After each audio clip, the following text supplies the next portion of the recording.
26-year-old, sounding like I'm an old person, but naturally, the years fly by. But I think there are a lot of times when kids at 18, if they get that first initial contract, they make England under-18s, they kind of feel like they've made it. And it is just it's one of the worst things that can happen.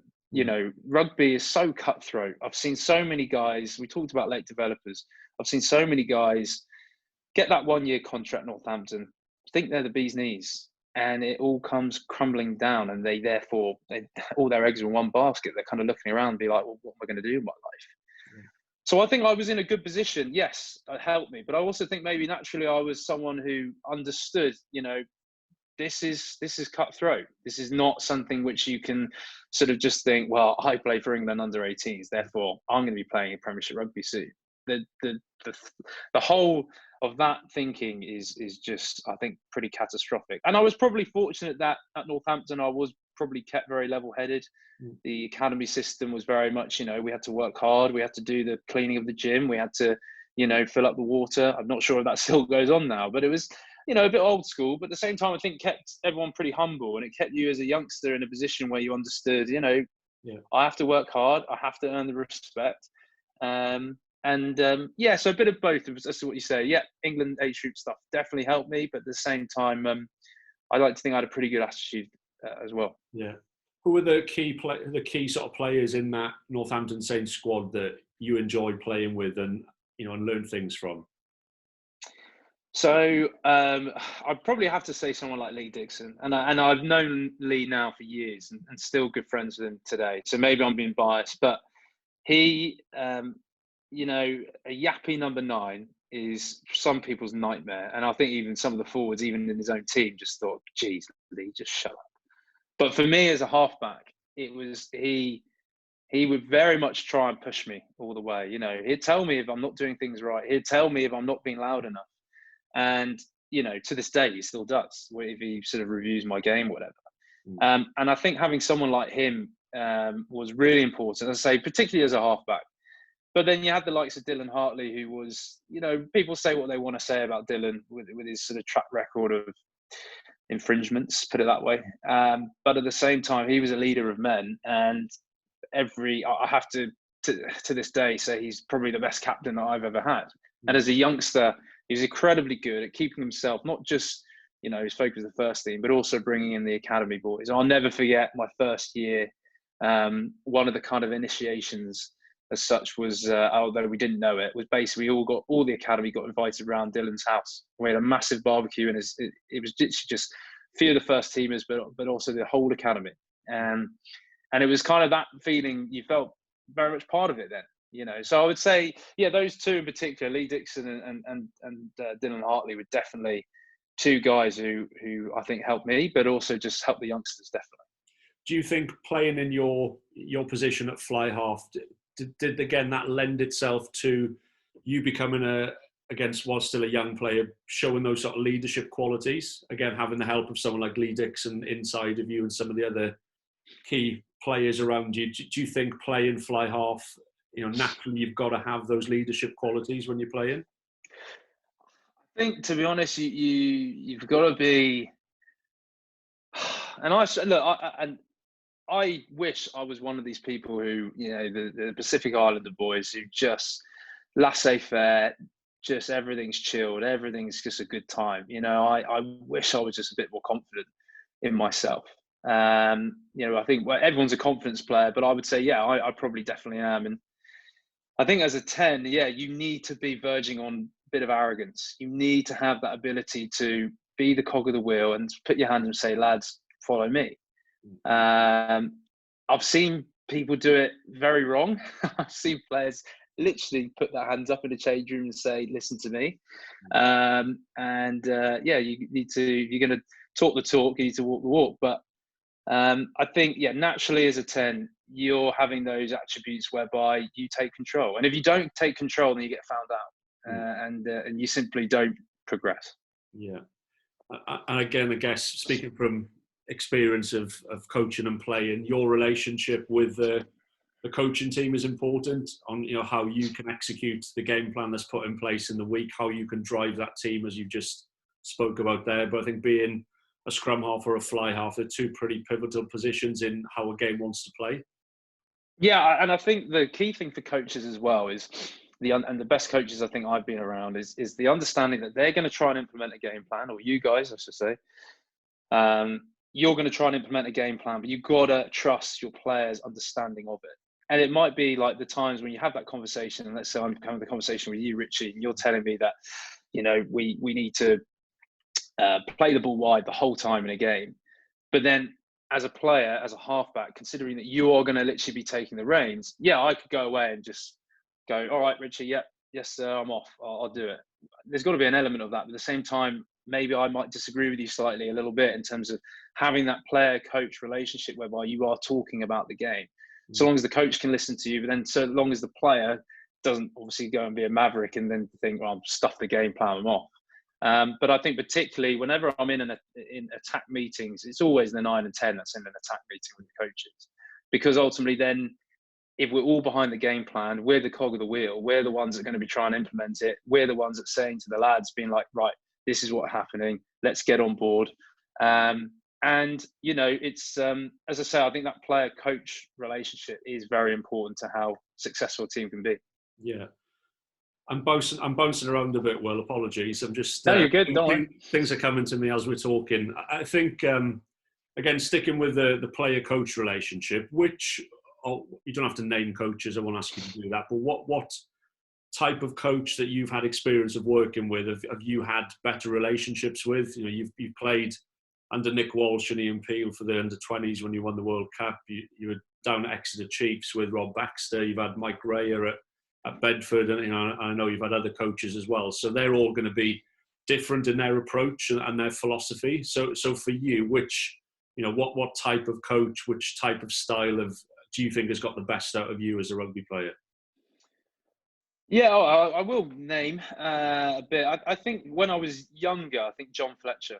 He was with the RFU, and actually, I'm with USA Rugby now, so I can say what I want about the RFU. So, but I think it was pretty foolish of the RFU to get rid of Fletch and Pete Walton as well. I just think the thing with Fletch, and I'm sure many people on this webinar will have met him or know him, or certainly know of him.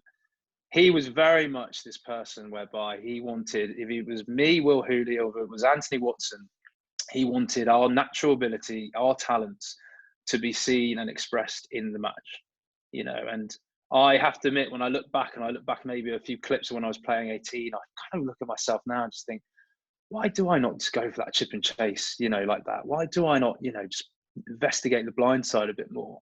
But unfortunately, as the game moves on and you get into the kind of professional men's game, there are patterns, there are game plans. We talked about it earlier, and you get a little bit sucked into it especially as a 10.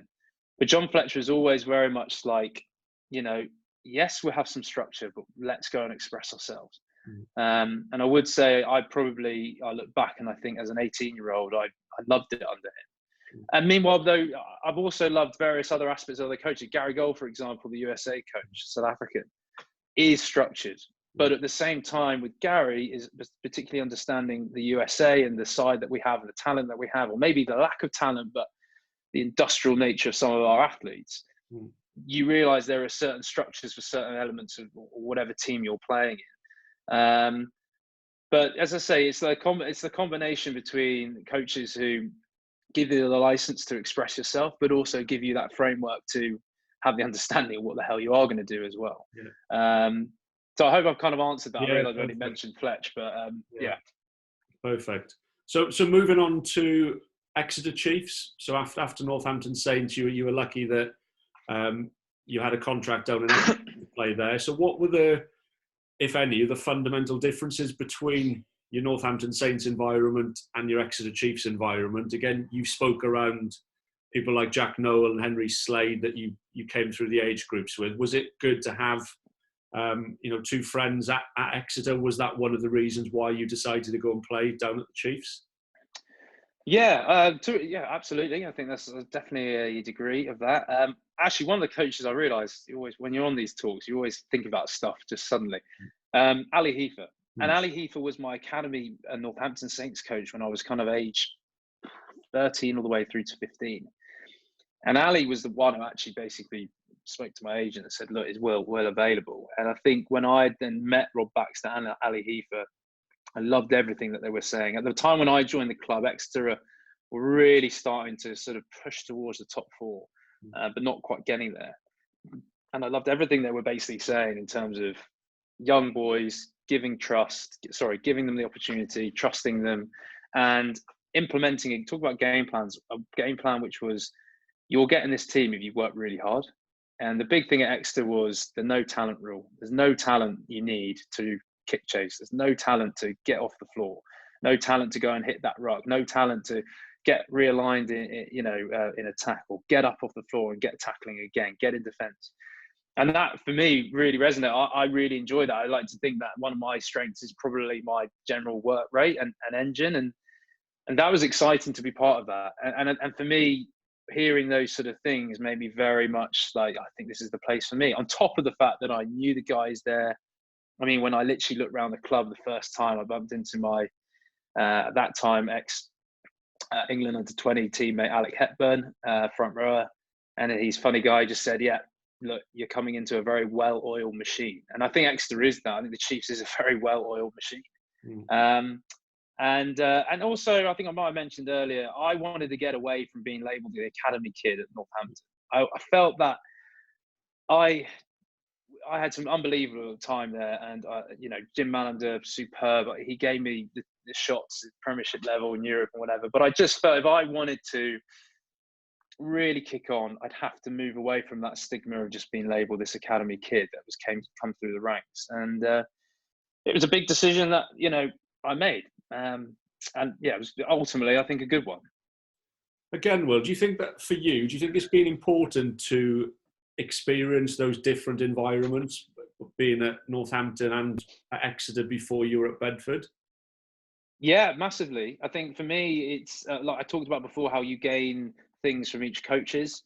I think if you're just ultimately at a one team or one club man, which is great, and there's plenty of people who've done that. You don't enable yourself to get to know other ideas from other coaches or other players or whatever that might be. And I do feel fortunate that I was in two unbelievable setups with Northampton and with Exeter. Yeah. And I almost felt like one of my issues is maybe I went to clubs that in the end were bloody good. So I didn't always get the game time I so wished for, the week in and week out game time. Which, as I say, I didn't get as much match appearances, but at the same time, I got a lot of incredible coaching, incredible training and understanding from those various coaches.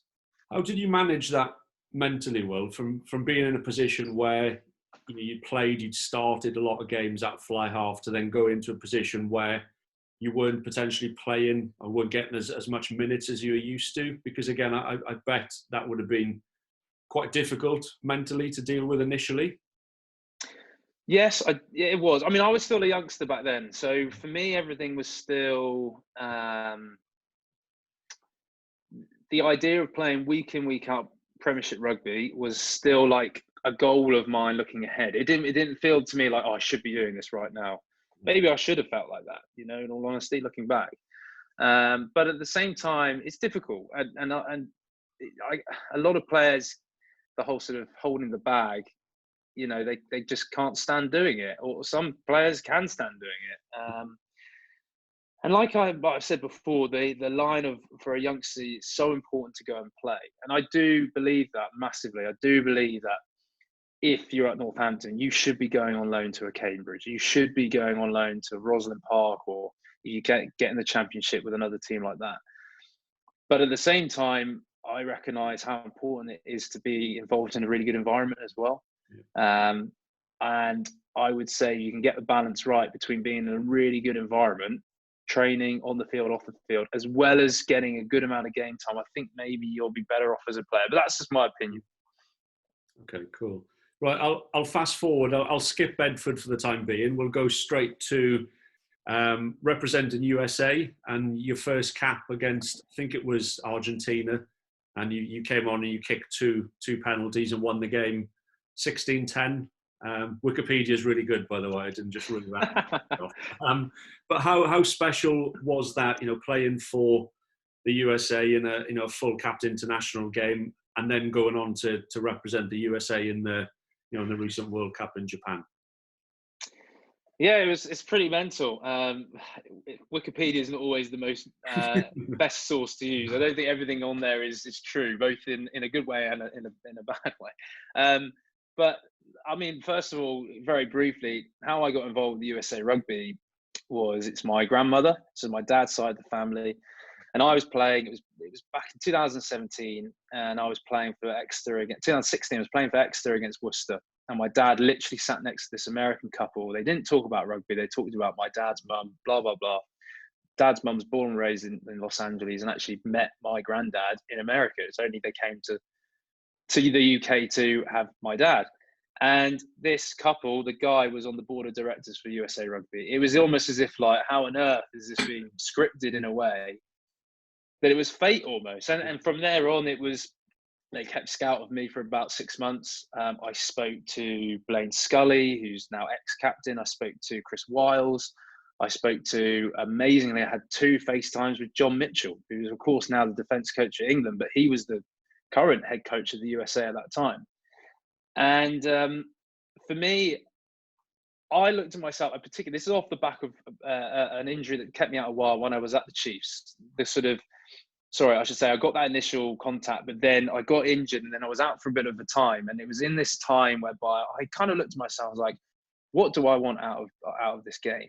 Ultimately, the idea of playing for England is amazing and brilliant, but is it realistic? And I say to any player, just like, geez, go down any avenue if it means you're going to get the most out of your career. And I'm very fortunate that I have a massive love for the US. My family does as well.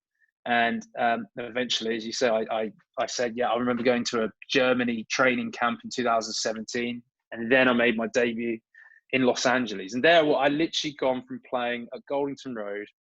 And 10 days later, I think I was playing in the StubHub Arena, which is the home of the Los Angeles Rams in Los Angeles. So I literally went from about 5-degree temperature to about 25-degree temperature.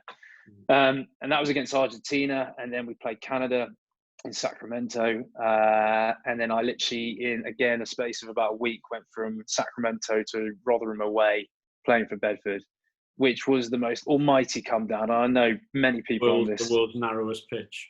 The world's narrowest, humblest, whatever you want to say about it. And that's no disrespect to Rotherham, lovely people there and all that. But it was. For me, it was just an opportunity that I just couldn't let down. And they were keen on me and expressed about in that position. And it is the best decision to this day.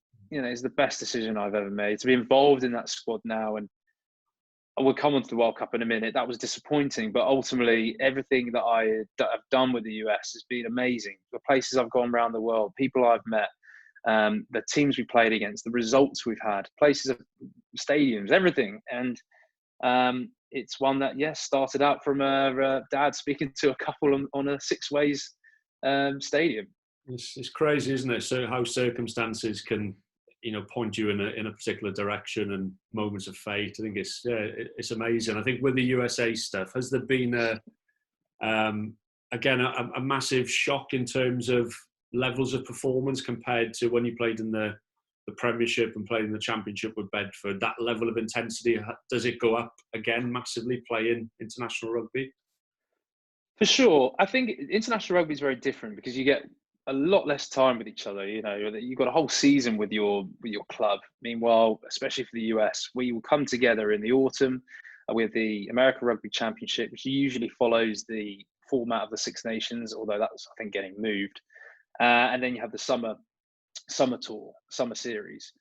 But you're there for short periods of time, so your game plans are not necessarily very complicated, which can be a good thing. But at the same time, you realise at that level, if you make one mistake, it could be 5-7 points. The club level, I do believe, even at Premiership, if you do make one mistake, you might kind of get away with it.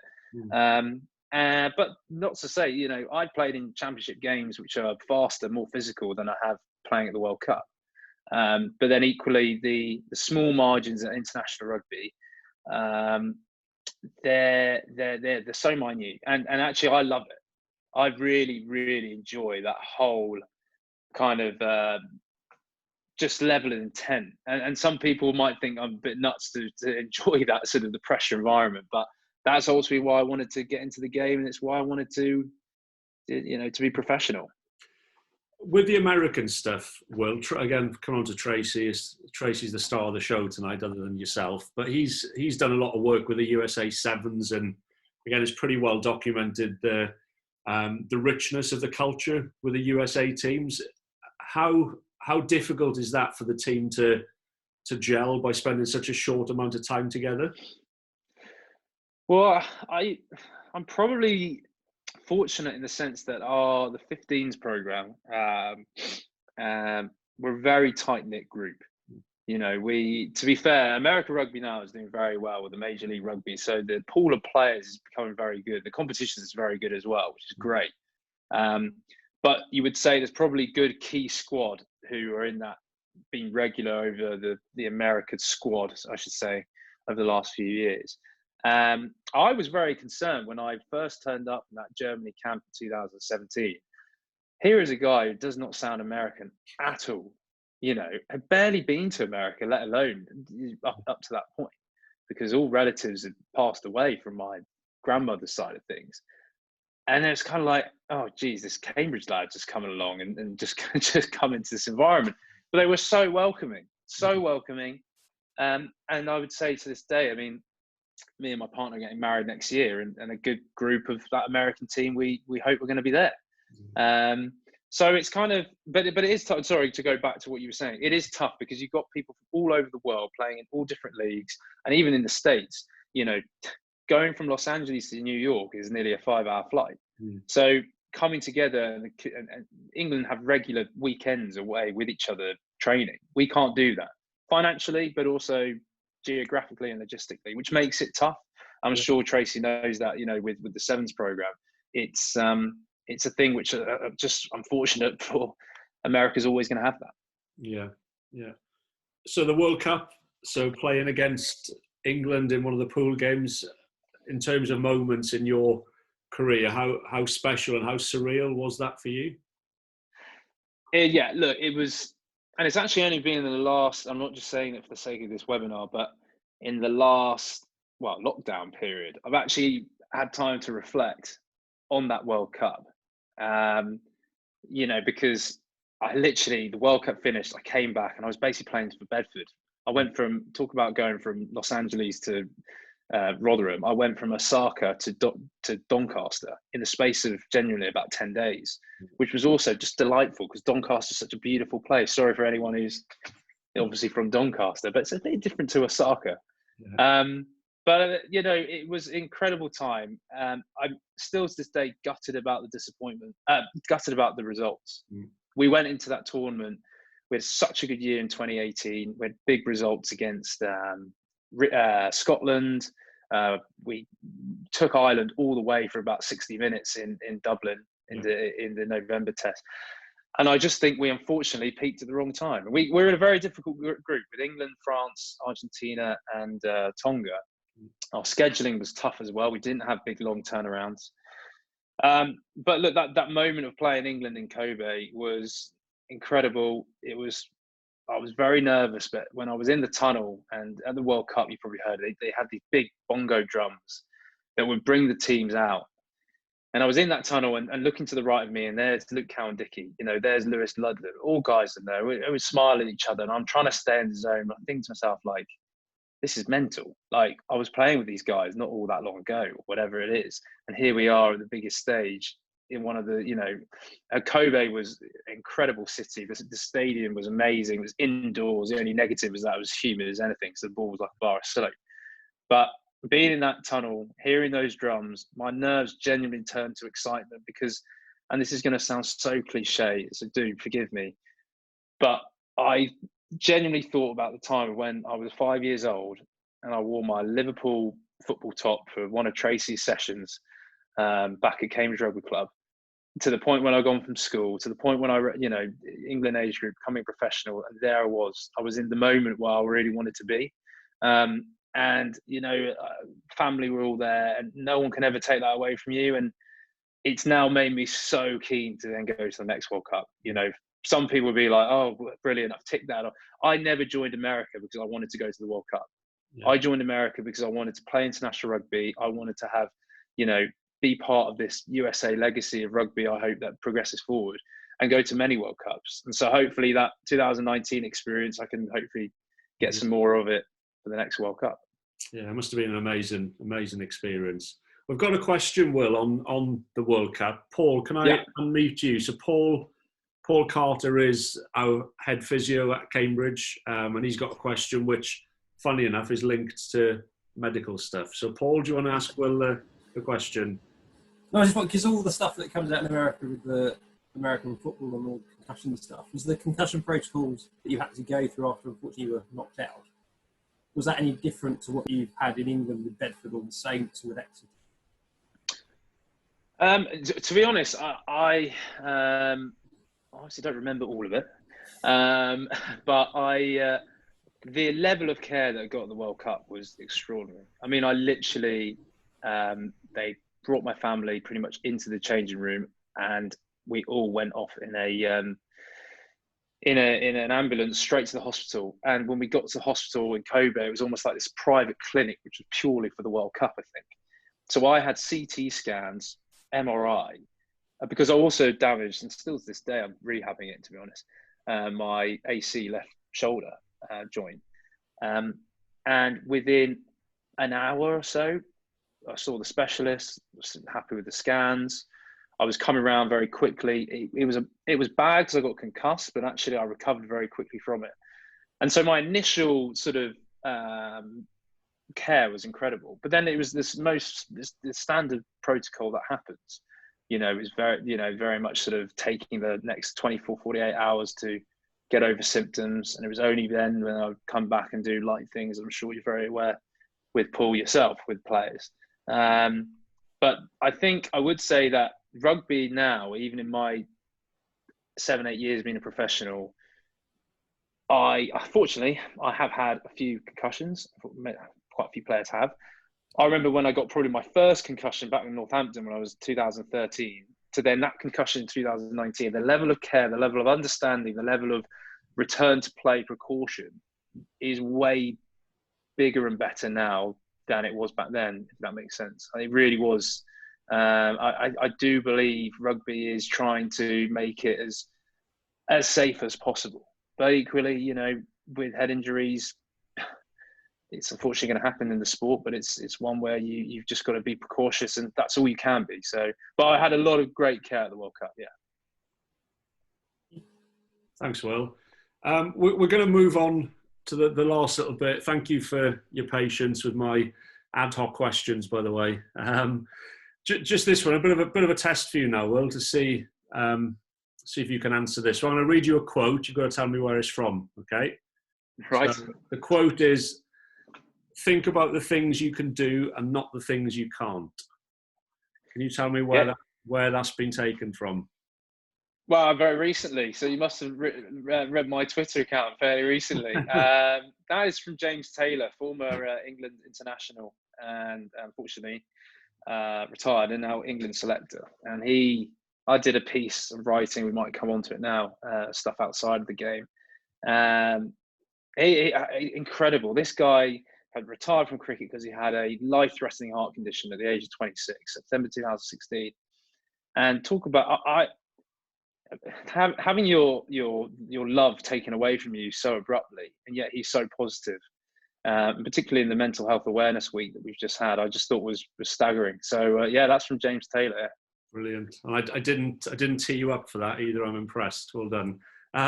Yeah, again, it just leads me on. I think it's really refreshing to see your other interests outside of rugby. You've clearly got a passion for writing. I've read a couple of your articles that you've done on your website. How important do you think that is for players now coming through, academy systems and players in general, to have other passions outside of rugby? Yeah, and I still don't think it's pushed enough. I think this clearly is the older side of me coming out, because I was very fortunate. I got schooled well. I was surrounded by great people who helped me out, and the writing, actually, very brief story. It came about. I picked talk about concussion. I actually picked a concussion up when I was at Exeter. This was the injury that kept me out for a few months, and it was in that time. But when I got better, I basically was kind of sitting on my hands and realized that I wanted to do something. I had done a part-time degree, wasn't really enjoying with the Open University, and I couldn't do it because I was concussed and had to not be on a computer for however long. So I was behind. And it was just the Rugby Player Association, which I do think do a great job for the clubs. They approached me and said, well, what are you interested in? I said, well, I enjoy the idea of writing and things like that. I'd just done a piece for Exeter Chiefs on an old player, Dick Manley. And from there, it's just, I like to think I'm going to graduate sometime this year, whenever COVID decides. And it's just, I enjoy something that I get a buzz from understanding people's stories, interviewing people. And also, it's a bit like playing. You go through and you do your research, you write your piece, and then you put it out there, and someone will tell you if it's crap or not. And hopefully you do get good comments. And so I've massively enjoyed it, and something that I hopefully will continue to do. And I do believe kids definitely should be doing stuff. I almost think compulsory should be doing stuff, because rugby doesn't last forever. Did you get any direction or any support when you came through the academy system? Was there any time, in the week, in your training week, dedicated to doing some professional development side of things, or was that down to the player to source that themselves? No, it wasn't there. And that's what I mean by I think a lot more can be done. It was very much down to the players. And the thing is, if you're a player at age, 18, 19, you're just wanting to try and be a rugby player, aren't you? You're literally just throwing all your eggs into one basket. And it's so dangerous, because I saw guys, as I said before on here, 19, they were not given another contract. And unfortunately, that is just the cutthroat truth of the game. So it's so important to keep yourself well-rounded, because I know my sport, the nature of it is, well, not tomorrow because we're not playing at the moment, but it could just end abruptly. And do you want to be in a position where you can transfer into something else, or do you want to be sort of, stuck and in a bit of bother? And I just think clubs, like you just said, I think it should be almost mandatory that people do give certain times of the day or a week whereby, work experience. Because the thing is, companies want to engage with rugby players, sports people, because they have good characteristics to them. So my biggest advice for youngsters is go out there and network, and you never know, you might end up like me, writing for a paper which you never thought you might do, but love it. Yeah, good. Right, last bit from me. Well, then I think we've got a couple of questions, so just humour me with this. It's a quick fire round based on some of your sort of experiences with your professional rugby playing. First one, again, just a quick fire answer. NBA or NFL? NFL. Good choice. Tiger King or The Last Dance? The Last Dance. Okay, yeah. Gym session or skill session? Oh, skills. Gym. I don't mind the gym, but skills all day, every day, yeah. Okay. Winning the Junior World Cup with England or playing against England in the Rugby World Cup? Playing against England. Okay. And the last one, I don't think there's anyone from Bedford on, so you can answer, give me the answer that I want. Goldington Road or Grantchester Road? It's tough, because Goldington Road is a hell of a ground. I think it was on Stephen Jones's top 10 rugby grounds in the world or something like that. You can say both, by the way. I'm going to say both, because Grantchester Road holds a very special place in my heart. There you go. Okay, brilliant. Thanks, Will. Guys, any more questions? Paul has started off the process. I've got one from Steph Liebenberg, which you don't need to answer, Will. His question was, have you ever been to the church in London? And if so, what happened there? You don't need to answer. Oh, Steph, I do. So he's on this. I did think Steph's. I was like, hold on a minute. Well, if you can hear it, all the best to you, Steph. I hope you're well. Yeah, I have been. I think it was the day that closed down as well. So all I'm saying is I enjoy myself enough that I don't need to go back. Okay, we won't. I won't follow that up. We'll leave that there. Anybody else? Tracy, you must have a question, or Adrian. I know you've known Will from his time at the club. I've put you on the spot there. Apologies. I'll ask a question, Richie. Who's the best number 10 Will's played against, and why? Good to see you, Adrian. I would say it has to be Danny Cipriani. I played against him when I made my starting debut in the Premiership for Northampton, and he was at Sale. And he just had the ball on a piece of string that day, kicking off both feet, putting people through holes. And I talked earlier about the 10 that just commands like the whole team. It was just, he's incredibly gifted. And I think it's only when you actually genuinely play against someone like that, you understand what that whole of gifted nature of Danny Cipriani is. So I would definitely say he's got to be up there. George Ford as well. When we played against him, when he played for England, was exceptional. But I think just Cipriani does stuff which I don't think many other 10s in the world can do. Okay. Thank you. All right, Tracy, can I unmute you? You look as if you're typing something. Or he's maybe frozen. I've just got a quick follow-up, Richie. Yeah, go on. My wife used to be the age group administrator, and she's managed to pull that out of the. Oh my gosh, that is what I can't. What age would I have been there? I don't know. Brilliant, Adrian. That's brilliant. Thanks for that. And then just to break Richie's heart, do you remember the tour to Llanelli? Don't know if I've got that right. When the team, I think, came away, went into a sevens tournament and came away with all the trophies and took them back over the border. I do, yeah. I remember we were staying in some camper vans, I think, as well. I mean, those are the great. I always think those weekends are for the dads, aren't they? As much as they're for the kids. Those are just great memories. As I say, we had a tour in Rouen when I was at Cambridge. We had many festivals, various festivals. I remember Rugby Lions being a big one. And those, as a kid, I mean, they're just the things that you remember. So yeah, I do remember the Llanelli. Yeah. Good. Right, we've got Steph has got a serious question. Will, no chance. Steph, can you unmute yourself, or do you want me to do it for you? There we go. Steph? Hello, can you hear me now? Yeah, got you. Hi, Will. Question about referees in the Premiership. What level of communication do you have with them? Not only just the captain, but the other players on the field, in comparison to what you've found at Championship level and below? Yeah, I think I heard all of that. Good question. And this season in particular, we had a Championship game refereed by none other than Sir Wayne Barnes himself. And I have to admit, the change of the whole game, let alone the communication with other Championship referees, was big. It was a free-flowing, great game. We played against Hartbury, and I think he naturally commanded respect from the players in general, whereby it was literally just boom, boom, boom. The game just kept going. I think at Championship, it's like anything. It's a breeding ground for hopefully future Premiership referees. Therefore, they're trying to get themselves out there, trying to referee every little single thing.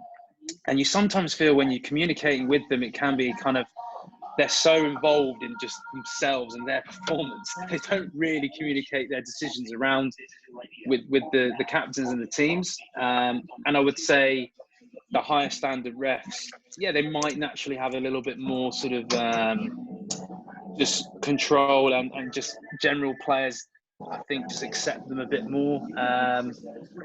But I think in refereeing, even at the higher standards, I think communication sometimes is not the best. And so the referees who communicate well are the ones that get respected. He's doing his washing up. Sorry. No, not me, Pop. A follow-up question. If you could make one or two different changes within the law within rugby, what would they be? Yeah, good question. I personally would love to see there being that sort of kicking into, what do they call it, 40-20 rule or 20-40 rule, whatever they call it in rugby league, whereby if you can kick a ball into space, you can land it inside the 22, you'll get the ball back. I think that would be great because it will enable sides to have to worry about their backfield. Therefore, they might stick more people back there, and therefore you might actually be able to run more. But then equally, you have the excitement of like kicking is not going to just be aimless. It's going to be, you know, looking to hit space, looking to get the ball back. Does that make sense? I think people will know what I mean by that. And then a lot of people are saying at the moment about the whole less subs. I agree to disagree. I think you'll find there's more injuries if you had less subs. I think the sport's so tiring now. I find with the injuries I've had have been later on in the game, personally, and when I'm probably fatigued. So I know that's one bouncing around at the moment. I'm not sure I agree with, but I think for me, a kind of a 40-20 rule whereby you could win the ball back in different ways. And then unfortunately as a back, I don't think we need scrums, but there you go. I'll leave it there. I won't say too much more with any forwards who might listen to this. Well, thank you ever so much. You've been a real star. I've been on a lot of sort of talks and webinars recently. I think it's been good that we've had such a small group on. You've been honest about all of your answers. You've given a really good insight into your journey that you've had as a rugby player. So yeah, again, we're really grateful as a club for you to give up your time this evening. And again, all the best for the future next season with your new club. Thanks, guys. I really appreciate it, and I hope, you know, sooner rather than later I'll be down Grantchester Road and can share a beer in the clubhouse and catch up with a few old faces. It'd be great. Thank you.